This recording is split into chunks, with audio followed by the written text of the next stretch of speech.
नमस्कार दोस्तों, target with SDM आप सभी का स्वागत है। हम उम्मीद करते हैं आप लोग अच्छे से होंगे। आज हम लोग संविधान में पॉलिटी में सबसे महत्वपूर्ण टॉपिक को समझने का प्रयास करेंगे और वो है फंडामेंटल राइट FR, जिसको हम लोग मौलिक अधिकार भी कहते हैं। मौलिक अधिकार का जो प्रावधान है वह सबसे पहले किस अनुच्छेद में किया गया है यह जान लेते हैं। तो उसका उल्लेख है अनुच्छेद 12 से लेकर 35 तक। अनुच्छेद 12 से लेकर 35 तक में फंडामेंटल राइट का चर्चा किया गया है भारतीय संविधान में। भारतीय संविधान के किस भाग में है? तो भाग 3। भाग 3 में फंडामेंटल राइट का चर्चा भारतीय संविधान में किया गया है। यह कहां से लिया गया है? तो भारतीय संविधान में फंडामेंटल राइट का जो प्रावधान है यह अमेरिका के संविधान से लिया गया है, मतलब यूएसए के संविधान से लिया गया है। लेकिन यूएसए में फंडामेंटल राइट नहीं बोला जाता है। यूएसए के संविधान में इसे बिल्स ऑफ राइट बोला जाता है, बिल्स ऑफ राइट के नाम से जाना जाता है। लेकिन हमारे भारत में फंडामेंटल राइट मौलिक अधिकार के नाम से जाना जाता है। मौलिक अधिकार, एक होता है मौलिक अधिकार और एक होता है मानवीय अधिकार। दोनों में अंतर है। मानवीय अधिकार कहने का मतलब यहाँ पर यह है कि जो समस्त मानव को प्राप्त हो, जो किसी संविधान के द्वारा नहीं, जो किसी सीमा क्षेत्र में बंधा हुआ नहीं हो, वैसा अधिकार मानव अधिकार कहलाता है, जिसको लोग मानवाधिकार कहते हैं। जबकि मौलिक अधिकार एक सीमा क्षेत्र से बंधा हुआ अधिकार है जो उस देश के संविधान के द्वारा उस देश के नागरिकों को प्रदत्त किया जाता है, मतलब क्या, प्रदान किया जाता है। उस प्रकार के अधिकार को मौलिक अधिकार कहते हैं। मानवीय अधिकार का मतलब यह हुआ कि वैसा अधिकार जो किसी देश, जो किसी सीमा क्षेत्र से बंधा हुआ नहीं हो, वैसे अधिकार को हम लोग मानवीय अधिकार कहते हैं। मौलिक अधिकार मतलब वह अधिकार जो किसी देश के सीमा से, जो किसी राष्ट्र के सीमा से, जो किसी राज्य के सीमा से, स्टेट की सीमा से बंधा हुआ हो और वह अधिकार उस देश के संविधान के द्वारा वहां के नागरिकों को प्रदान किया गया हो, वैसा अधिकार को हम लोग मौलिक अधिकार या मूल अधिकार या फंडामेंटल राइट कहते हैं। सबसे पहले तो हम लोग यह समझे। अब देखते हैं अनुच्छेद 12 में क्या कहा गया है। फंडामेंटल राइट जो है यह किसी भी लोकतांत्रिक देश के लिए सबसे जरूरी पहलू है। कारण क्या है कि किसी भी डेमोक्रेसी कंट्री में यदि जनता को अपना अधिकार पता नहीं होगा तो फिर वह कैसा डेमोक्रेसी? डेमोक्रेसी का मतलब है कि जो वहां की जनता को कुछ आजादी होनी चाहिए, उन्हें काम करने की आजादी होनी चाहिए, उन्हें बोलने की आजादी होनी चाहिए, उन्हें कहीं घूमने की आजादी होनी चाहिए, उन्हें कुछ करने की आजादी होनी चाहिए। मतलब क्या है, किसी भी तरह का उन पर प्रतिबंध नहीं होना चाहिए। मतलब किसी भी तरह का कहने का मतलब यह नहीं कि गैर कानूनी, वह तो जो विधि के द्वारा जो स्थापित प्रक्रिया है उसके द्वारा जो कार्य है वो तो उन्हें प्रतिबंधित है। लेकिन जो विधि के द्वारा जो बतलाया गया है, जो संविधान के द्वारा जो प्रदान किया गया है मानव के आम जीवन के लिए, वह अधिकार उन्हें प्राप्त होना चाहिए। तो वह अभी वर्तमान में कोई ऐसा कंट्री नहीं होगा जो डेमोक्रेसी होने के साथ साथ फंडामेंटल राइट वहां के जनता को नहीं दिया होगा। निश्चित है वहां की जनता को फंडामेंटल राइट दिया ही होगा। तो वही हम भारत में भारतीयों के लिए और कुछ ऐसा फंडामेंटल राइट है जो भारतीयों के साथ साथ कुछ फॉरेनर को भी, कुछ विदेशी को भी जो इंडिया में रहते हैं उन्हें भी प्राप्त है, मतलब क्या, उन्हें भी दिया गया है। लेकिन वह कुछ एक अधिकार है। तो फंडामेंटल राइट का जो शुरुआत है वह किया जाता है कहां से? अनुच्छेद 12 से लेकर 35 तक। मूल अधिकारों का यह नाम इसलिए दिया गया क्योंकि इन्हें संविधान द्वारा गारंटी एवं सुरक्षा प्रदान की गई। मूल अधिकार जो इसका नाम दिया गया है, यह नाम इन्हें इसलिए दिया गया है क्योंकि इन्हें संविधान द्वारा गारंटी एवं सुरक्षा प्रदान की गई है, जो राष्ट्र कानून का मूल सिद्धांत है। फंडामेंटल राइट के बारे में जो राष्ट्र कानून का मूल संविधान है, मूल सिद्धांत है, ये इसलिए मूल कहे गए क्योंकि ये व्यक्ति के बहुमुखी विकास, भौतिक, बौद्धिक एवं आध्यात्मिक के लिए आवश्यक है। इन्हें मूल इसलिए कहा गया है क्योंकि यह मानव के, यह व्यक्ति के आध्यात्मिक, भौतिक, बौद्धिक विकास के लिए आवश्यक, मतलब क्या, एक व्यक्ति का बहुमुखी विकास, चौमुखी विकास के लिए यह आवश्यक है, इसलिए इसे मूल कहा गया है। जैसे सब्जी में यदि नमक नहीं दिया जाए तो वह सब्जी नहीं बनेगा, सही मतलब खाने योग्य नहीं रहे, क्योंकि सब्जी का मेन क्या है, नमक। उसी प्रकार से मानव के लिए किसी भी लोकतांत्रिक देश में फंडामेंटल राइट का होना, मूल अधिकार का होना जरूरी है, अनिवार्य है। तो अब हम लोग देखते हैं अनुच्छेद 12। अनुच्छेद 12 में स्टेट को परिभाषित किया गया है। स्टेट को परिभाषित, तो यहाँ पर स्टेट शब्द का मतलब, यहाँ पर स्टेट का मतलब यह नहीं कि बिहार राज्य, उड़ीसा राज्य, मध्य प्रदेश राज्य। स्टेट का मतलब यहाँ पर यह है संवैधानिक या गैर संवैधानिक राज्य द्वारा प्रत्यक्ष रूप से पोषित या वित्त पोषित या अर्थ पोषित वैसी संस्था या वैसा निकाय जो इस प्रकार से है, वह सभी राज्य की श्रेणी में आएगा। जैसे LIC, GIC, भेल, सेल, यूनिवर्सिटी। अभी हाल ही में तो BCCI को भी, board of control for cricket in India, BCCI को भी राज्य की श्रेणी में रखा गया है, मतलब क्या स्टेट की श्रेणी में रखा गया है BCCI को भी। कहने का यहाँ पर यह मतलब है, राज्य वह सभी है जो राज्य के द्वारा, सरकार के द्वारा प्रत्यक्ष रूप से पोषित हो या अप्रत्यक्ष रूप से पोषित हो, उस प्रकार के संगठन को, संस्थान को, निकाय को, नगर पालिका, नगर निगम, नगर पंचायत, विधानमंडल, विधानसभा, यह सभी राज्य की श्रेणी में आता है। अनुच्छेद 13, अनुच्छेद 13 यह बतलाता है कि फंडामेंटल राइट का मतलब क्या, संसद के द्वारा वैसा कानून बनाया गया हो जिससे मौलिक अधिकार के, मानव के मौलिक अधिकार मतलब क्या, यहाँ के व्यक्तियों के मूल अधिकार का उल्लंघन करती हो, मतलब क्या, मूल अधिकार को छीनती हो, उस प्रकार के सभी विधि को सुप्रीम कोर्ट द्वारा, उच्चतम न्यायालय के द्वारा निरस्त किया जा सकता है। इसमें सुप्रीम कोर्ट यहां तक बोला है कि प्री कॉन्स्टिट्यूशनल एवं पोस्ट कॉन्स्टिट्यूशनल, मतलब क्या, प्री कॉन्स्टिट्यूशनल और पोस्ट कॉन्स्टिट्यूशनल। संविधान के लागू होने से पहले या संविधान के लागू होने के बाद, संविधान के लागू होने से पहले या संविधान के लागू होने के बाद भी यदि ऐसा कोई कानून है जो या जिससे संविधान के द्वारा दिया गया मौलिक अधिकार का हनन हो रहा है, उल्लंघन हो रहा है, तो उस प्रकार के सभी कानूनों को सुप्रीम कोर्ट के द्वारा निरस्त किया जा सकता है। जैसे मान लीजिए IPC, CRPC, एविडेंस एक्ट, यह सब जो है एक तरह से भारत की आजादी से पहले लिखा जा चुका था। IPC 1860 का कानून है, तो यदि IPC में भी कोई ऐसा चीज वर्णित है, कोई ऐसा लॉ है जिस लॉ के कारण, जिस विधि के कारण या जिस विधि के द्वारा संविधान के द्वारा प्रदत्त फंडामेंटल राइट का उल्लंघन हो रहा हो, तो सुप्रीम कोर्ट उस प्रकार के लॉ को, उस प्रकार के कानून को निरस्त कर सकता है। इसलिए भारत में सबसे बड़ा कानून का यदि कोई पुस्तक है तो वह है संविधान। जब सुप्रीम कोर्ट में भी किसी भी जजमेंट पर यदि निर्णय देने में उन लोगों को थोड़ी सी भी परेशानियां होती है तो वो लोग रेफर करते हैं संविधान के बुक को, मतलब क्या, भारत के संविधान को, और वहां से वो लोग सहारा लेकर किसी भी निर्णय पर पहुंचते हैं। तो सबसे बड़ा कानून का बुक है हमारे भारत में, सबसे बड़ा कानून है कौन, तो हमारा संविधान। इससे बड़ा कोई कानून नहीं, IPC से भी बड़ा कानून है हमारा भारत का संविधान।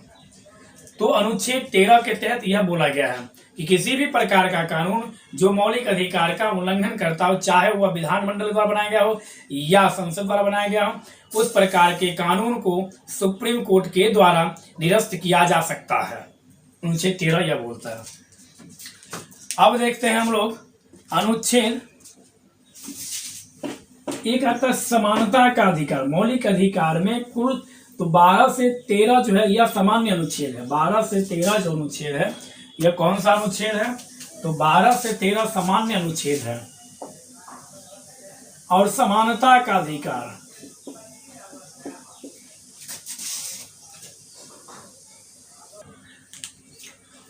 तो मौलिक अधिकार के तहत कुल 1 2 3 4 5 6 कुल 6 प्रकार के मूल अधिकार दिए गए हैं। पहले 7 था, अब 6, कुल 6 प्रकार के। कौन कौन सा, तो पहला है समानता का अधिकार। समानता का अधिकार अनुच्छेद 14 से लेकर 18 तक में दिया गया है। दूसरा स्वतंत्रता का अधिकार, freedom of speech, right to freedom. Right to freedom के अंतर्गत ही freedom of speech, freedom of press, यह सभी आता है। स्वतंत्रता का अधिकार अनुच्छेद 19 से लेकर 22 तक है। तो क्या 19, 3, 22 नहीं, 19, 20, 21, 21A और 22, कुल 5 अनुच्छेद है स्वतंत्रता के अधिकार में। शोषण के विरुद्ध अधिकार, अनुच्छेद 23 और 24 के अंतर्गत, अनुच्छेद 23 और 24 के अंतर्गत शोषण के विरुद्ध अधिकार का प्रमाण दिया गया है। धार्मिक स्वतंत्रता का अधिकार 25 से 28, धर्म से संबंधित स्वतंत्रता का अधिकार किस अनुच्छेद में है? तो अनुच्छेद 25 से लेकर 28 तक में धर्म से संबंधित स्वतंत्रता का अधिकार दिया गया है। बोले चाइन पेटी खोलो। धार्मिक स्वतंत्रता का अधिकार 25 से 28। संस्कृति और शिक्षा का अधिकार, यहाँ पर अल्पसंख्यक शब्द का प्रयोग कहीं पर नहीं किया गया संविधान में। यहाँ पर दिया गया संस्कृति और शिक्षा संबंधी अधिकार, जो अनुच्छेद 29 और 30 में जिसका चर्चा किया गया है। हम इन सभी अनुच्छेदों को देखेंगे, एक एक करके हम सभी पर चर्चा करेंगे। लेकिन सबसे पहले हम यह देख लेते हैं कि मौलिक अधिकार का वर्णन कहाँ से कहाँ तक किया गया है। और यहाँ से डायरेक्ट क्वेश्चन पूछता है एग्जाम में कि समानता का अधिकार का चर्चा भारतीय संविधान में किस अनुच्छेद में किया गया है? तो अनुच्छेद 14 से लेकर 18, क्या 14, 4, 18 नहीं, 14, 15, 16, 17, 18, कुल 5 अनुच्छेद में समानता का अधिकार का चर्चा किया गया। फिर उन 5 में भी सब क्लोज है। 14 में 2 है, 14, 1, 14, 15 में है 15, 1, 15, 2, 15, 3, 15, 4, 15, 5, 15, 6, एक मतलब 16, 1, 16, 2, 16, 3, 16, 4, 16, 5, 17 अस्पृश्यता का अंत है, 18 उपाधियों का अंत है। 14 में क्या है? तो अनुच्छेद 14 में विधियों के समक्ष समता और विधियों में समान संरक्षण, विधियों के समक्ष समानता और विधियों में समान संरक्षण। 15 में है धर्म, जाति, लिंग, जन्मस्थान, मूल स्थान के आधार पर भेदभाव निषेध, भेदभाव नहीं किया जा सकता है। अनुच्छेद 16 में लोक नियोजन में समानता, मतलब रोजगार में समानता। अनुच्छेद 17 अस्पृश्यता का अंत। अनुच्छेद 18 उपाधियों का अंत। अनुच्छेद 19 के अंतर्गत 6 प्रकार का अधिकार दिया गया है, जिसमें बोलने की स्वतंत्रता है, प्रेस की स्वतंत्रता है, आप एकत्रित होकर बिना हथियार का आप बैठक कर सकते हैं, सभा कर सकते हैं, संघ बनाने की स्वतंत्रता, अवैध रूप से कहीं घूमने की स्वतंत्रता, कहीं बसने की स्वतंत्रता, और अपने जीविका के लिए वाणिज्य, मतलब क्या, अपनी जीविका के लिए आप अपना व्यापार कर सकते हैं। यह अनुच्छेद 19 में है। 20 में अपराधों के दोष सिद्धि में संरक्षण दिया गया। 21 में प्राण एवं दैहिक स्वतंत्रता। 21 का जो अ है या ए जिसको बोलते हैं हम लोग, उसमें एजुकेशन संबंधित बच्चों के लिए फंडामेंटल राइट दे दिया गया है कि पढ़ना अनिवार्य है। और अनुच्छेद 22 गिरफ्तारी। तो इस प्रकार से प्रत्येक को हम लोग विस्तार पूर्वक पढ़ेंगे। लेकिन अब अभी हम लोग छोटा छोटा एक आंकड़ा ले लिए कि हमें क्या सब पढ़ना है। लास्ट में संवैधानिक उपचारों का अधिकार। उपचार का मतलब ही होता है एक तरह से इलाज करना। जैसे उपचार, हम लोग उपचार केंद्र जाते हैं, लिखा था डॉक्टर के यहाँ उपचार केंद्र। उपचार केंद्र का मतलब यह हुआ कि जब आपकी कोई गड़बड़ी हुई या आपके साथ कोई गड़बड़ी हुआ तो आप उपचार केंद्र जाते हैं अपना उपचार करवाने के लिए। तो वह यहाँ पर भारतीय संविधान में इन सभी का यदि कोई हनन कर रहा है, फंडामेंटल राइट जो है यह राज्य के विरुद्ध नकारात्मक है, मतलब कि यह राज्य के विरुद्ध में दिया गया है। यह इसका विरोध का मतलब कहने क्या मतलब है कि राज्य के द्वारा किसी भी व्यक्ति का किसी भी प्रकार से यदि फंडामेंटल राइट छीना जाता है या किसी भी प्रकार से फंडामेंटल राइट पर टॉर्चर किया जाता है तो वह व्यक्ति स्वयं या उस व्यक्ति की तरफ से कोई अन्य व्यक्ति भी सुप्रीम कोर्ट या हाई कोर्ट में जा सकता है। सुप्रीम कोर्ट में जाएगा वो अनुच्छेद 32 के तहत और हाई कोर्ट में हो जाएगा अनुच्छेद 226 के तहत। यह हम लोग याद रखेंगे। अनुच्छेद 32 के तहत सुप्रीम कोर्ट जो हो जाएगा उसके तहत 5 प्रकार का रीट जारी किया जाता है। बंदी प्रत्यक्षीकरण, परमादेश, उत्प्रेषण, प्रतिषेध और अधिकार परीक्षा। कौन सा? तो बंदी प्रत्यक्षीकरण, परमादेश, परम जोर आदेश, उत्प्रेषण, प्रतिषेध और अधिकार परीक्षा। यह 5 प्रकार का रीट सुप्रीम कोर्ट जारी करती है अनुच्छेद 32 के तहत जब फंडामेंटल राइट का कोई हनन करा। और यही 5 प्रकार का रीट हाई कोर्ट जारी कर सकती है अनुच्छेद 226 के तहत। लेकिन फंडामेंटल राइट के उल्लंघन पर जो रीट जारी करने का जो अधिकार प्राप्त है वह सिर्फ और सिर्फ सुप्रीम कोर्ट को दिया गया और हाई कोर्ट को। लेकिन सुप्रीम कोर्ट यदि चाहे तो वह अन्य कोर्ट को भी आदेश दे सकती है, लेकिन अभी तक ऐसा व्यवस्था भारत में नहीं हुआ है। तो यह याद रखिएगा कि फंडामेंटल राइट का यदि कहीं उल्लंघन हो रहा है तो उसके लिए आप कहां जा सकते हैं, तो आपको दो जगह आप जा सकते हैं, सुप्रीम कोर्ट या हाई कोर्ट, इन दो स्थानों पर। तो अभी हम लोग इसको देखें, अब हम लोग इसको विस्तार पूर्वक देखने का प्रयास करते हैं। अब हम लोग देखते हैं अनुच्छेद 14 के संबंध में। अनुच्छेद 14 में क्या दिया गया है, तो अनुच्छेद 14 को हम लोग दो भाग में डिवाइड कर देंगे। अनुच्छेद 14 को हम लोग दो भाग में डिवाइड करेंगे। पहला, विधियों के समक्ष, विधियों के समक्ष समानता और विधियों का समान संरक्षण।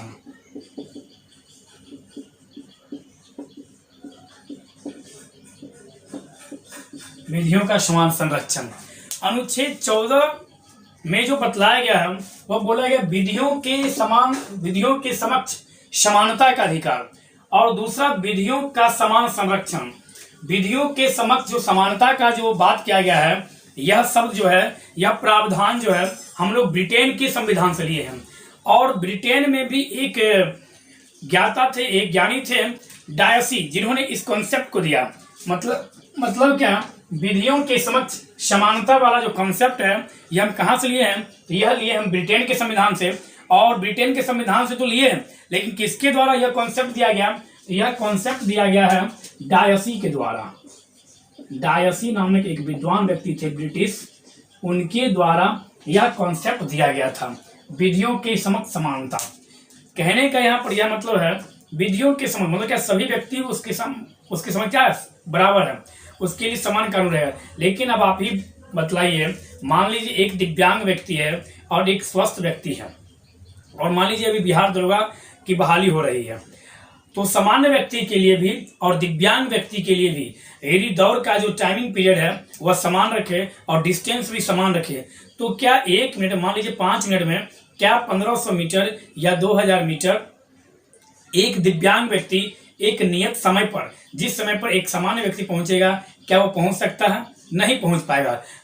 तो इसका मतलब यह हुआ, उसके लिए एक विशेष प्रोविजन बनाया जाएगा, उसके लिए एक स्पेशल रहेगा दिव्यांगों के लिए, मतलब क्या, उसके लिए एक अलग कानून बनाया जा सकता है। तो यह जो प्रावधान है यह नकारात्मक रूप में है। विधियों के समक्ष जो समानता है यह नकारात्मक रूप में है, जबकि विधियों का समान संरक्षण है यह सकारात्मक रूप में है।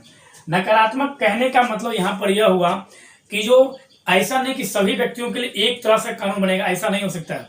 मान चलिए दिव्यांग है, OH है, VH है, HH है, तो इन लोगों के लिए क्या सामान्य व्यक्तियों की तरह यदि कोई फॉर्मूला है तो क्या उस चीज को ये लोग पार कर पाएंगे? नहीं कर पाएंगे। तो इनके लिए एक अलग कैटेगरी और इनके लिए एक अलग प्रावधान रहता है, और उसमें इनसे फाइट करवाया जाता है। तो यहां पर यह तो नहीं हुआ कि सबके लिए बराबर नहीं हो सकता है। नकारात्मक रूप में यह बात आप याद रखिएगा। विधियों का समान संरक्षण, यह जो है यह प्रावधान अमेरिका के संविधान से लिया गया है, USA के संविधान से यह प्रावधान लिया गया है, विधियों का समान संरक्षण। कहने का यहाँ पर यह मतलब है कि यह सभी व्यक्तियों को, गरीब अमीर कोई भी व्यक्ति हो या किसी भी तबका का व्यक्ति हो, वो उसको यह समान प्रोटेक्ट करेगा। वह कानून जो है उस व्यक्ति को समान प्रोटेक्शन देगा। कहने का यह बोले equal protection of the law और equality before the law, equality before the law और इक्वल प्रोटेक्शन द लॉ। मतलब क्या, यह प्रोटेक्ट जो करेगा यह सभी व्यक्तियों को बराबर के रूप में करेगा, गरीब हो अमीर हो सभी को यह बराबर प्रोटेक्ट करेगा। लेकिन विधियों के समान संरक्षण जो है यह इक्वल है, मतलब क्या, यह बराबर क्या कर सकता है, इक्वलिटी बिफोर द लॉ। यह वहां पर यह देखेगा कि किस व्यक्ति के किस तरह से होगा। तो अनुच्छेद 14 हमें यह बतलाता है, इस बात को याद रखेंगे। अब हम देखते हैं अनुच्छेद 15। अनुच्छेद 15 के अंतर्गत 5 बातों का उल्लेख किया गया है। धर्म, जाति, लिंग,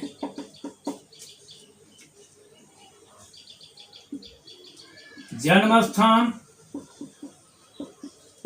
धर्म, जाति, लिंग, जन्म स्थान और मूल स्थान। इन 5 आधारों पर विभेद राज्य निषेध नहीं करेगा। किस आधार पर? धर्म, जाति, लिंग, जन्म स्थान और मूल स्थान के आधार पर यह बोला गया है कि जो राज्य जो है, इस आधार पर राज्य किसी भी व्यक्ति के साथ विभेद नहीं कर सकता है। अनुच्छेद 15(1) में यह बोला गया है कि सभी व्यक्तियों के लिए समान रूप से रहेगा। अनुच्छेद 15(2) यह बोलता है कि जो कोई भी सार्वजनिक कुआं हो, अस्पताल हो, होटल हो, राज्य के द्वारा पोषित कोई भी वह संस्थान हो, इन सभी या सार्वजनिक स्थलों पर इन सभी के आधार पर धर्म, जाति, लिंग, जन्म, मूल स्थान के आधार पर विभेद नहीं किया जा सकता है। यह अनुच्छेद 15 बतलाती है, 15(2) बतलाती है। अब रहा अनुच्छेद 15(2) समझिए हम लोग। 15(3) क्या है? तो अनुच्छेद 15 का जो 3 है, यह बोलती है कि राज्य विशेष प्रकार का प्रावधान कर सकती है, लेकिन किसके लिए? तो महिलाओं और शिशुओं के लिए।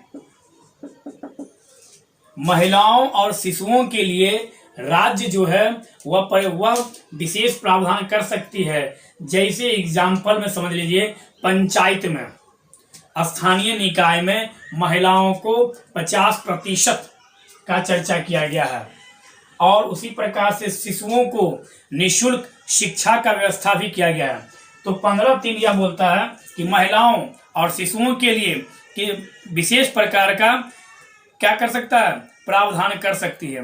15(4) बोलता है, 15(4) अनुच्छेद यह बतलाता है, 15(4) के अंतर्गत SC, ST या सामाजिक और शैक्षणिक रूप से पिछड़े लोगों के लिए, सामाजिक और शैक्षणिक रूप से, आर्थिक रूप से चर्चा नहीं किया गया, शैक्षणिक रूप से पिछड़े हुए लोगों के लिए शैक्षणिक संस्थानों में आरक्षण का प्रावधान।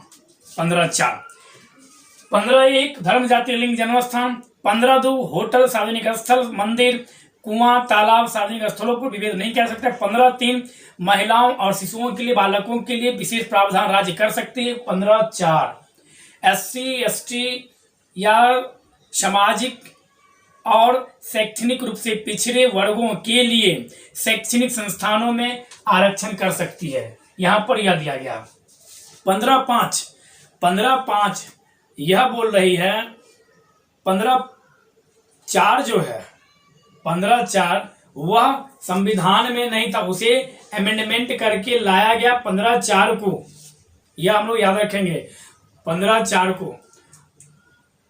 और 15(5) के घटना के बारे में समझ लीजिए। 15(4) यह था सिर्फ जो शैक्षणिक संस्थानों में। 15(5) तब है जब मद्रास में एक लड़की एम्स में एडमिशन करवाने, जब उसका रिजल्ट एडमिशन के विवाद के कारण वह लड़की जब कोर्ट पहुंची, तो वहां पर निर्णय दिया गया, पहले संविधान में उच्च शिक्षण संस्थानों में आरक्षण का प्रावधान नहीं था, जैसे IIT, JEE, एम्स, IIM, इन सभी संस्थानों मतलब हायर एजुकेशन में आरक्षण का प्रावधान नहीं था। लेकिन संशोधन करके मद्रास का जो सांप्रदायिक जो निर्णय आया, उसके तहत संशोधन करके भारतीय संविधान में 15(5) जोड़ा गया, और 15(5) के तहत 15(5) जोड़ा गया 93 अमेंडमेंट के तहत। 2005 में, 2006 में सुप्रीम कोर्ट द्वारा कहा गया, और 2008 में वह कानून के रूप में वह लागू हो गया 93 अमेंडमेंट के तहत। तो 15(5) के तहत अब वर्तमान में हायर एजुकेशन में भी, उच्च शिक्षण संस्थानों में भी आरक्षण का प्रावधान कर दिया गया है। यह याद रखेंगे हम लोग। 15(6) कहने का मतलब यह है सवर्ण का आरक्षण। सवर्णों के लिए जो आरक्षण है वह 15(6) के लिए शैक्षणिक संस्थानों में 10% के लिए दिया गया है। लेकिन सवर्ण का जो आरक्षण है वह ऐसा नहीं कि वह आरक्षण पहली बार दिया गया है 10%। इससे पहले भी PV नरसिम्हा राव जी जब भारत के प्रधानमंत्री थे 1991 में, तो उनके द्वारा भी OBC को 27% आरक्षण के साथ साथ, वो तो नौकरी में था, मतलब आरक्षण जो था उसी समय आर्थिक रूप से पिछड़े वर्गों के लिए भी 10% आरक्षण का प्रावधान किया गया, लेकिन वह उतना चर्चा का विषय नहीं रहा। लेकिन मोदी जी के द्वारा जो लाया गया चर्चा का विषय रहा, क्योंकि इसके तहत संविधान में बाकायदा संविधान के अनुच्छेद में संशोधन करके एक नया सब क्लोज जोड़ दिया गया, जिसके तहत सवर्णों को एजुकेशन सेंटर में अब 10% की आरक्षण एडमिशन में मिलेगा। वह 15(6) हमें बतलाती है। तो अनुच्छेद 16 में रोजगार में समानता, मतलब क्या, लोक नियोजन में समानता का अधिकार दिया गया है अनुच्छेद 16 के तहत। अनुच्छेद 16 के तहत यह कहा गया है कि किसी भी व्यक्ति को रोजगार देने में राज्य जो है वह धर्म, जाति, लिंग, जन्मस्थान, मूल स्थान, उद्भव और निवास स्थान।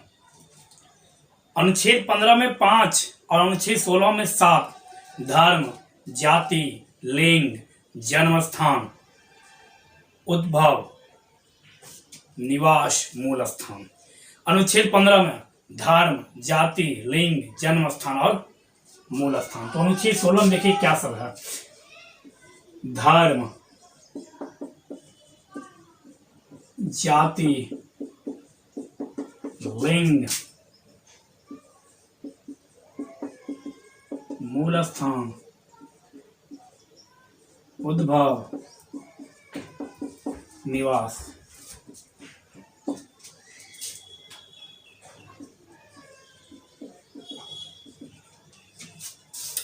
मतलब क्या, अनुच्छेद 16 के अंतर्गत धर्म, जाति, लिंग, जन्मस्थान, मूल स्थान और निवास, यह 7 प्रकार का चर्चा किया। मतलब इन 7 के आधार पर आप किसी भी व्यक्ति के साथ रोजगार देने में, लोक नियोजन में आप विभेद नहीं कर सकते हैं। तो अनुच्छेद 16 यह बोलता है कि रोजगार में समानता 16(1), अनुच्छेद 16(2) बोलता है कि धर्म, जाति, लिंग, मूल स्थान, जन्मस्थान, उद्भव और निवास स्थान के आधार पर आप किसी भी व्यक्ति के साथ रोजगार देने में भेदभाव नहीं कर सकते हैं। अब देखते हैं हम लोग अनुच्छेद 16(3). अनुच्छेद 16(3) क्या कहता है? अनुच्छेद 16(3) यह कहता है कि राज्य चाहे तो अपने निवासियों के लिए रोजगार, मतलब क्या, अपने निवासियों के लिए प्रावधान कर सकती है। जैसे अभी हाल ही में मध्य प्रदेश सरकार के द्वारा, झारखंड सरकार के द्वारा, बिहार सरकार द्वारा यह कहा गया कि शिक्षक की जो बहाली होगी उसमें सिर्फ और सिर्फ बिहार के ही शिक्षक होंगे, बिहार के ही व्यक्ति होंगे। मध्य प्रदेश सरकार द्वारा बोला गया कि राज्य में कोई भी सरकारी नौकरी, किसी भी प्रकार की सरकारी नौकरी सिर्फ और सिर्फ राज्य के बच्चों के लिए ही है।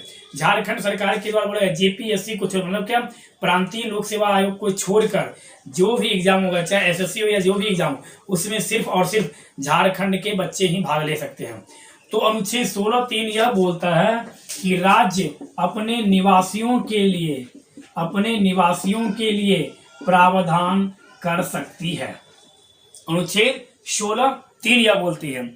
अनुच्छेद 16(4) यह बोलती है कि रिजर्वेशन के संबंध में अनुच्छेद 16(4) बोलती है।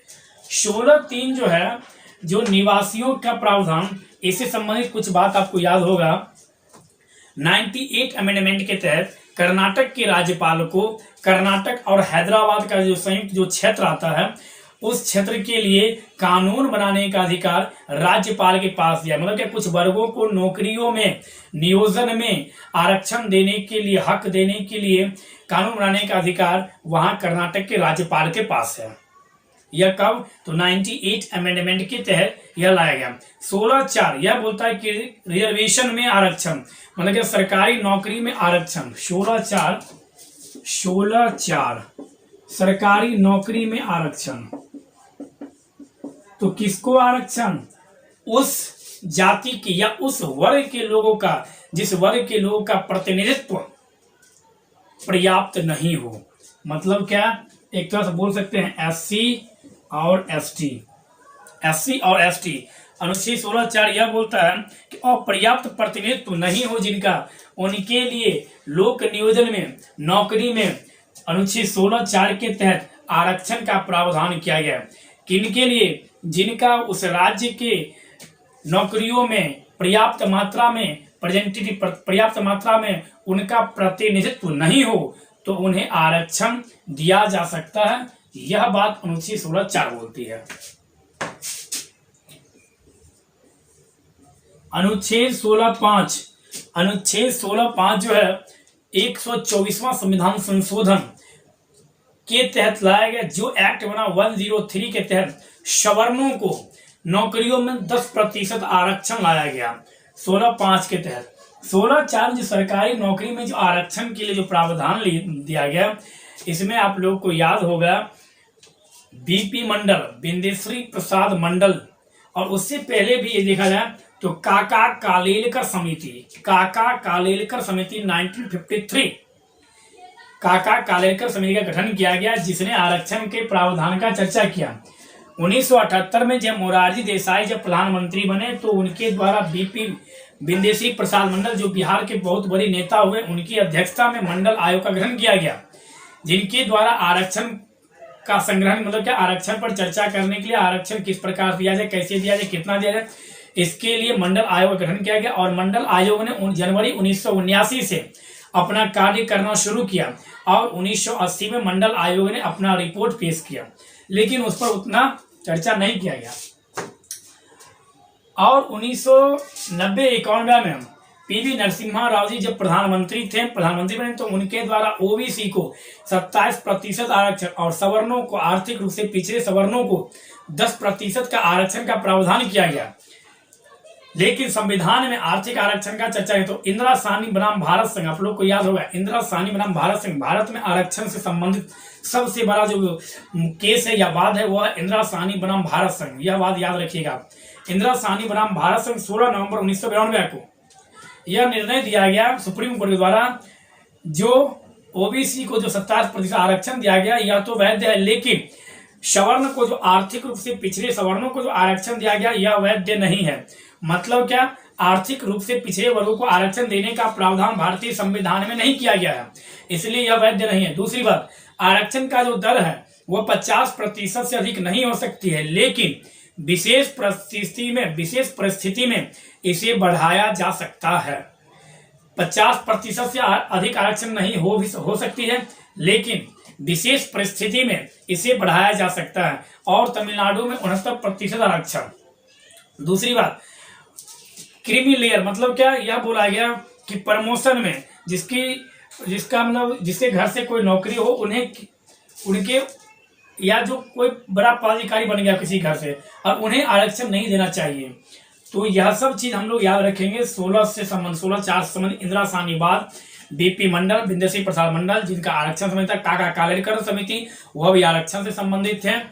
इंदिरा साहनी बनाम भारत संघ 16 नवंबर 1992 ईस्वी कुछ विवाद हुआ था, जो इंदिरा साहनी एक वकील है और यह भारत संघ के खिलाफ, मतलब भारत सरकार, और इस पर जो विवाद हुआ उसका जो निर्णय आया, उस निर्णय में बोला कि आरक्षण की दर 50% से अधिक नहीं होनी चाहिए, लेकिन विशेष परिस्थिति में वह आरक्षण का जो दर है वह बढ़ाया घटाया जा सकता है। 76वां संविधान संशोधन के तहत तमिलनाडु में 69% का जो आरक्षण है उसे 76वां संविधान संशोधन के तहत 9वीं अनुसूची में रख दिया गया। तब सुप्रीम कोर्ट के द्वारा यह कहा गया 1975 के बाद का जो भी कानून है या कोई भी ऐसा मूलभूत बात जो फंडामेंटल राइट का उल्लंघन कर रही हो, तो उस प्रकार के विवाद को सुप्रीम कोर्ट देख सकता है। 17 अनुच्छेद 17 में अस्पृश्यता का अंत दिया गया है, जिसके तहत नागरिक संरक्षण सुरक्षा अधिनियम 1955 बनाया गया। अस्पृश्यता का अंत एक तरह से छुआछूत बोल सकते हैं, छुआछूत का अंत। छुआछूत समाज में नहीं होना चाहिए, इसको दूर करने के लिए भारतीय संविधान में ही उल्लेख कर दिया गया है। अनुच्छेद 17 अस्पृश्यता का किस कानून के तहत, तो नागरिक संरक्षण सुरक्षा अधिनियम 1955 के तहत। अनुच्छेद 18 बोलता है उपाधियों का अंत, मतलब क्या, शैक्षणिक और सैनिक राज्य जो है वह शैक्षणिक और सैनिक उपाधियों को छोड़कर कोई भी उपाधि प्रदान नहीं करेगा। कहने का मतलब यह है कि यदि आप शैक्षणिक हैं तो यदि आप पीएचडी किए हुए तो आपके नाम में डॉक्टर लगाया जा सकता है। यदि आप सैनिक में हैं तो कर्नल, मेजर, जनरल, ये सब विंग कमांडर, अभिनंदन, यह सब उनके नाम में लगाया जाता है। यह सब उनका उपाधि वे रख सकते हैं। लेकिन जैसे सचिन तेंदुलकर को भारत रत्न मिला है तो वे अपने नाम में भारत रत्न सचिन तेंदुलकर नहीं लिखेंगे, वो वही लिखेंगे सचिन तेंदुलकर। लेकिन यदि कोई व्यक्ति पीएचडी किया हुआ तो वह अपने नाम में डॉक्टर सचिन तेंदुलकर, डॉक्टर फलाना हुआ यूज कर सकता है। दूसरी बात, अन्य राष्ट्रों के द्वारा मतलब कि विदेशों के द्वारा यदि आपको कोई उपाधि दिया जाता है तो आपको उससे पहले यहाँ के राष्ट्रपति से परमिशन, मतलब क्या, आपको यहाँ के राष्ट्रपति से पूछना होगा। तीसरी बात, आप विदेश में किसी भी ऑफिशियल वर्क में आप बैठे हुए मतलब कि लाभ के पद पे आप वहाँ काबिज हैं और वहाँ की सरकार के द्वारा आपके लिए कोई उपाधि दी जाती है तो उसके लिए भी आपको भारत के राष्ट्रपति से अनुमति लेना होगा। तीसरी बात, आप वहाँ ऑफिस में हैं और यदि वहाँ पर कोई आपको भेंट उपहार स्वरूप भी यदि कुछ प्रदान करता है तो इसके लिए आपको भारत के राष्ट्रपति से अनुमति लेना होगा। तो यह उपाधियों का मतलब राजा महाराजा ये सब अब उपाधि नहीं रहेगा समाज में। तो अनुच्छेद 18 में उपाधियों का अंत कहा गया है। तो आज हम लोग अनुच्छेद 14 से लेकर 18 तक देखें। कल हम लोग फिर विस्तार पूर्वक अनुच्छेद 19 पर चर्चा करेंगे। 19 से लेकर 22 तक स्वतंत्रता का अधिकार चर्चा करेंगे। इस प्रकार से हम लोग क्रमबद्ध फंडामेंटल राइट को विस्तार पूर्वक देखने का प्रयास करेंगे। इस प्रकार से फंडामेंटल राइट को यदि आप समझ गए और इस वीडियो को देखने के बाद यदि आप एक बार बुक का अध्ययन कीजिएगा तो आपके माइंड में ग्राफ की तरह फंडामेंटल राइट बैठ जाएगा और यहाँ से यदि प्रश्न किसी भी तरह से यदि वो पूछा तो आप सॉल्व करके आइएगा। धन्यवाद।